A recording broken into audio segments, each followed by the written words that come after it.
অস্ত্র উঁচিয়ে কারা ছিল 15 তারিখে, মানে 15 জুলাই? আপনাকে হোয়াটসঅ্যাপে দেওয়া হয়েছে, আপনি একটু ওটা শেয়ার করেন, তারপর ওর পরিচয় এক্সপোজ করতেছি, অস্ত্র হাতে কারা ছিল। সাব্বির, আমি না এটা শেয়ার করতে পারছি না, আপনি কি কোনোভাবে আমার সঙ্গে ওটা শেয়ার করতে পারেন? হ্যাঁ, আমি আমার পিসিতে আছে, আমি এটা আপনাকে দিচ্ছি। আপনি দিলে পরে অস্ত্র আমি উঁচিয়ে কারা, হ্যাঁ হ্যাঁ হ্যাঁ, আপনি একটা জিনিস খেয়াল করে দেখেন, ওই সময় যারা অস্ত্র উঁচিয়ে এই যে শিক্ষার্থীদের গায়ে হাত তুলেছিল, তাদের কিন্তু অনেক ভিডিও ফুটেজ কিন্তু এসেছে, মিডিয়ায় এসেছে না? আপনার ওই ওই মানুষগুলো তো এখনো আছে, এখনো ওই মানুষগুলো শিবিরের রাজনীতির সাথে জড়িত। তাহলে আপনারাই এবার সিদ্ধান্ত নেন যে অস্ত্র উঁচিয়ে ওই সময় সাধারণ শিক্ষার্থীদের উপর কারা হামলা চালিয়েছিল, কারা হামলা চালিয়েছিল। আমি আপলোড করেছি, আপনি একটু কাইন্ডলি দর্শককে দেখাবেন। এই যে ছেলেটা, এই যে রেড রেড সার্কেলের ছেলেটা, এ কিন্তু শিবিরের রাজনীতির সঙ্গে এখন যুক্ত, এবং 32 নাম্বার ভাঙতে গিয়েছিল ওই যে যেদিন আমাদের বন্দর চুক্তিটা হয় গোপনে, গোপনে বন্দরটাকে নিউমারিং কন্টেইনার টার্মিনালটাকে যখন বিদেশিদের হাতে তুলে দেওয়া হয়, ওই দিন 32 নাম্বার যে ভাঙা হচ্ছিল, সেই সময় কিন্তু এই ছেলেটা ওখানে উপস্থিত ছিল। তাহলে এবার আপনারাই বুঝে নেন সাধারণ শিক্ষার্থীদের গায়ে কারা আঘাত করেছিল 15 জুলাই, অস্ত্র উঁচিয়ে কারা ছিল। এরাই ছাত্রলীগের লুঙ্গির তলে থেকে শিবিরের গুপ্ত এজেন্ডা বাস্তবায়ন করেছে। That's it. পল্লব, আপনি কি এই ছেলেটিকে চিনেন? ব্যক্তিগতভাবে আমি তাকে চিনি না, তবে আমি যেটি জেনেছি সে শিবিরের রাজনীতির সাথে সরাসরি সম্পৃক্ত, এবং আমি যেটি মনে করি সেদিন যারা অস্ত্র হাতে বা শিবিরের অনেক ক্যাডাররাই এই অস্ত্র হাতে শিক্ষার্থীদের উপর আক্রমণ চালায়, যেটি যেন দায়ভার ছাত্রলীগের উপর দেওয়া যায়, ঢাকা বিশ্ববিদ্যালয়ের ছাত্রলীগকে যেন ছাত্রলীগের উপর দায়ভার দেওয়া যায়। এটি আমি জানি যে এরকম অনেক অসংখ্য ক্যাডার, এটি মাত্র একটি ফুটেজ সাব্বির ভাই দেখিলেন, এরকম অসংখ্য ফুটেজ রয়েছে যারা বর্তমানে শিবিরের রাজনীতির সাথে সরাসরি সম্পৃক্ত। ছেলেটার নাম এই ছেলেটার নাম হচ্ছে রুবেল, এ শিবিরের রাজনীতির সঙ্গে জড়িত, শিবিরের রুবেল নামে একে এক নামে চিনে। আপনি এর সম্পর্কে আরো ডিটেলস বের করতে পারবেন, বিষয় হবে না, আমরা ভবিষ্যতে আরো আপডেট দিব। শুধু এইটুকু জানি, শিবিরের হাতে মার খেয়ে ছাত্রলীগকে দোষারোপ করার কারণেই কিন্তু ওদের লাল স্বাধীনতা এখন ওদের মাথার উপর খড়গ হিসেবে আবির্ভাব হয়েছে। সাধারণ শিক্ষার্থীরাও কিন্তু বর্তমান সিচুয়েশন নিয়ে মানে সন্তুষ্ট না।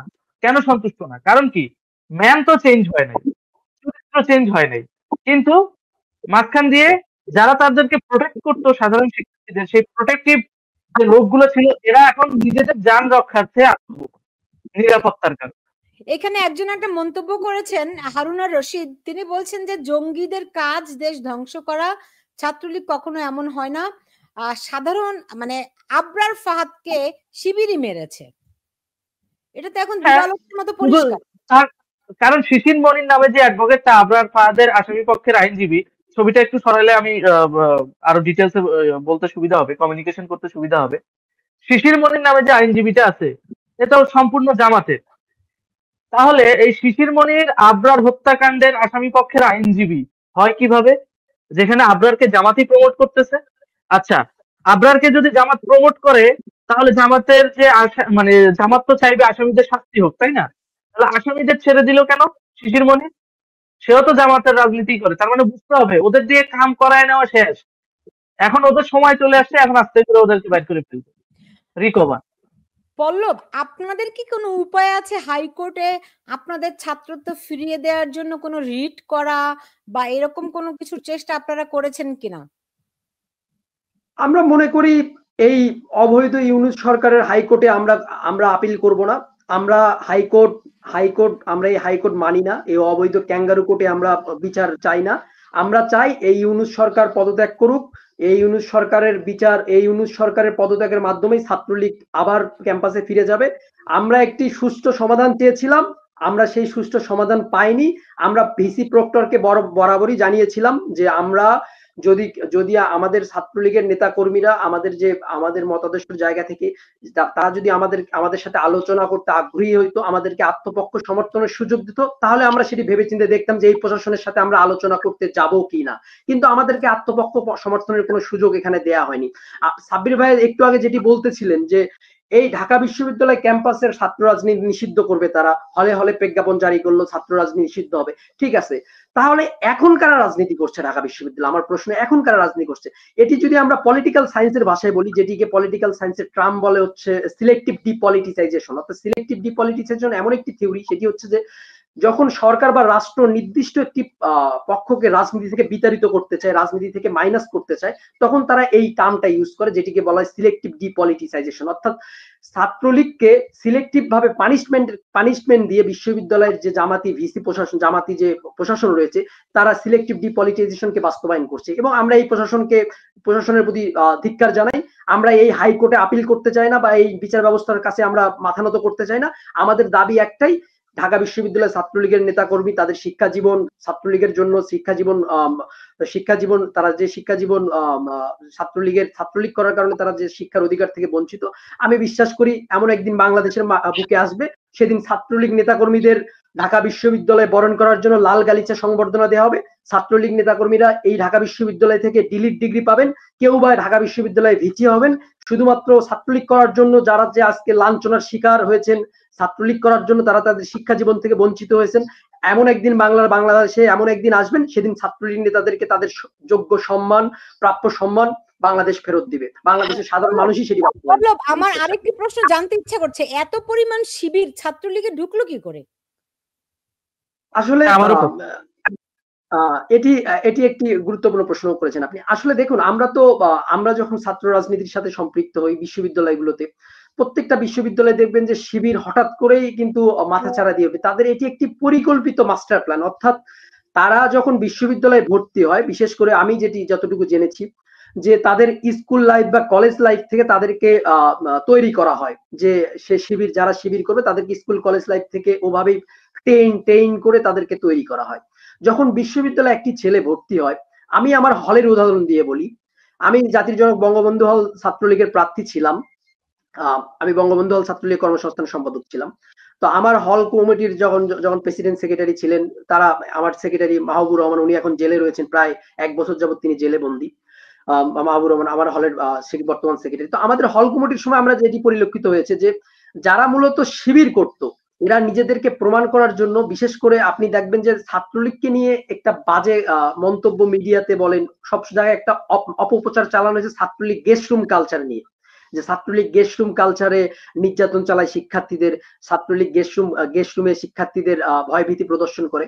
আসলে এটি মূলত যেটি করত, সেটি মূলত এটি হচ্ছে শিবিরের যে প্ল্যান পরিকল্পনা ছিল।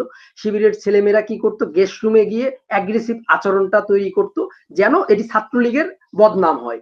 এবং আমি আমার হলের একটা উদাহরণ দিই। আমার হলের একটি ছেলে, যার নাম আমি বলছি আতিক আশিক, ওপেনলি বললাম আতিক আশিক, তিনি ছাত্রলীগের রাজনীতির সাথে সম্পৃক্ত ছিলেন। তিনি আমার 2 ব্যাচ সিনিয়র। তিনি 2016-17 সেশনের ঢাকা বিশ্ববিদ্যালয়ের শিক্ষার্থী। তিনি ছাত্রলীগের রাজনীতির সাথে সম্পৃক্ত ছিলেন। আমি যখন ঢাকা বিশ্ববিদ্যালয়ে ভর্তি হওয়ার পর যখন আমাদের গেস্ট রুম হয়, আতিক আশিক আমাকে গেস্ট রুমে প্রচুর পরিমাণ বকাঝকা করতো এক সময়, যে গেস্ট রুমে বিভিন্ন ধরনের কথাবার্তা কটূক্তি করতো, বিভিন্ন ধরনের হেনস্থা করতো আমাকে গেস্ট রুমে। তো আমি যখন এটি পার্সোনালি নিয়ে নিতাম, যে আসলে গেস্ট রুমে এরকম হওয়ার কারণ কি, যখন আমি নিজে ফাইন্ড আউট করলাম যে আসলে গেস্ট রুমে তো এরকম হওয়ার কথা না, কারণ আমরা সবাই মেধাবী, আমরা ঢাকা বিশ্ববিদ্যালয়ে নিজেদের যোগ্যতা মেধা দিয়েই সবাই এসেছি, তাহলে গেস্ট রুমে কেন একজন আরেকজনের সাথে খারাপ ব্যবহার করবে বা এরকম আচরণ করবে। পরবর্তীতে এই 5ই আগস্টের পর এই আতিক আশিক তিনি আমাকে ফেসবুকে মেসেজ করলেন যে তিনি 14 বছর যাবত শিবির করেন, এবং 14 বছর যাবত। তখন আমি তাকে প্রশ্ন করলাম যে ভাই, তাহলে আপনি আমাকে গেস্ট রুমে এরকম নির্যাতন করতেন কেন, গেস্ট রুমে আমাকে এভাবে বাজে আচরণ করতেন কেন? এবং যখন আমরা এটি বুঝতে পারছি যে শিবিররা পরিকল্পিতভাবে ছাত্রলীগের সাথে মিশে গিয়ে, এটি ফাইন্ড আউট করার সুযোগ আমাদের হাতে ছিল না, বা এটি আমাদের যারা উচ্চ মহলের নেতাকর্মী ছিল তাদেরও অনেকটা গাফিলতি বলা চলে, তাদেরও অনেক ফল্ট ছিল এখানে। এটি আমাদের ব্যর্থতা ছিল। এটা আমি মানি না, অবহেলা ছিল। অবহেলাটা কোথায় আমি বলি, ছাত্রলীগকে লেজুর ভিত্তিক রাজনীতির নাম করে পিছে করে নিয়ে বেড়াইছে। তো ক্যাম্পাসে যে একটা গঠনমূলক চর্চামূলক রাজনীতি করবে তার সুযোগ কই? ছাত্রলীগের অর্থ সম্পাদক জানে না সংগঠনের আয় ব্যয়ের হিসাব কত।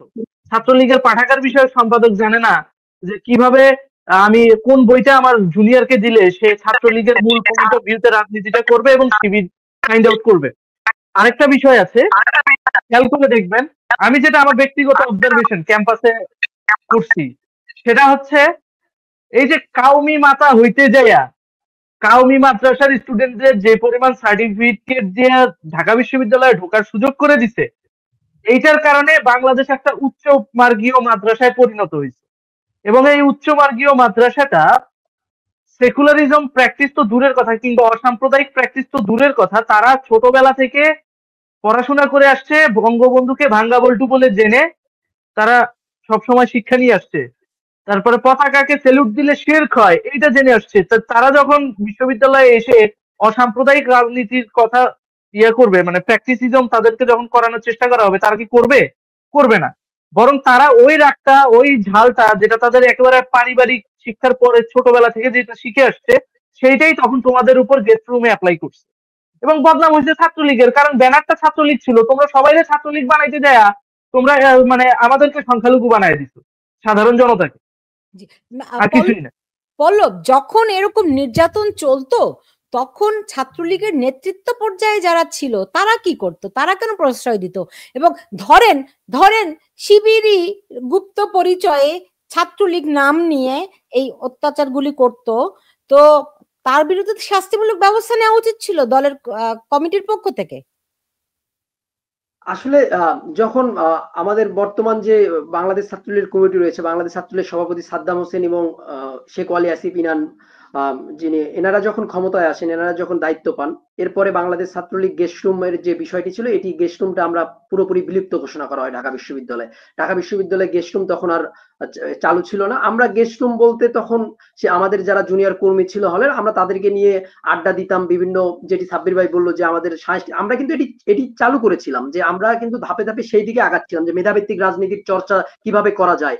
সাব্বির ভাই যেটি আগে বললো যে বাংলাদেশ ছাত্রলীগ মেধাভিত্তিক রাজনীতির চর্চা কিন্তু শুরু করেছিল। বাংলাদেশ ছাত্রলীগ পরিবর্তনের একটা স্বপ্ন দেখছিল। আমরা কিন্তু বিএসএল একাডেমি নিয়ে কাজ করতেছিলাম, যেন শিক্ষার্থীরা অনলাইনে তাদের শিক্ষা কার্যক্রম সম্পর্কে জানতে পারে। বিভিন্ন আমরা সেমিনারের আয়োজন করছিলাম, কেরিয়ার ক্লাব গঠন করছিলাম, বিভিন্ন ধরনের কোকারিকুলাম অ্যাক্টিভিটিজের সাথে আমরা ইনভলভমেন্ট হওয়ার চেষ্টা করছিলাম, যে আমরা যে পূর্বের যে কালচার ছিল সেই বাজে কালচার থেকে বের হয়ে এসে আমরা একটি নতুন কিভাবে ছাত্রলীগকে আগামী দিনে ডাইমেনশন ছাত্রলীগে রূপান্তরিত করা যায়, একটি সুসংগঠিত ছাত্রলীগে রূপান্তর, এই দিকে আমরা ধাবিত হচ্ছিলাম। আমরা যদি সেটি আগেই জানতে পারতাম যে আসলে তারা গুপ্তভাবে আমাদের সাথে সম্পৃক্ত রয়েছে, গুপ্তভাবে ছাত্রলীগের নাম খারাপ করছে, তাহলে তো আমরা সেটি ফাইন্ড আউট করতে পারবো। এটি আমাদের ব্যর্থতা, এটি আমরা সেটি করতে পারিনি আসলে। এবং সেই সময় সংগঠনের পক্ষ থেকে ব্যবস্থা নেওয়া হয়েছে, এবং সেই সময় সংগঠন ছাত্রলীগ সরাসরি গেস্ট রুম কালচারকে বিলুপ্ত ঘোষণা করেছে।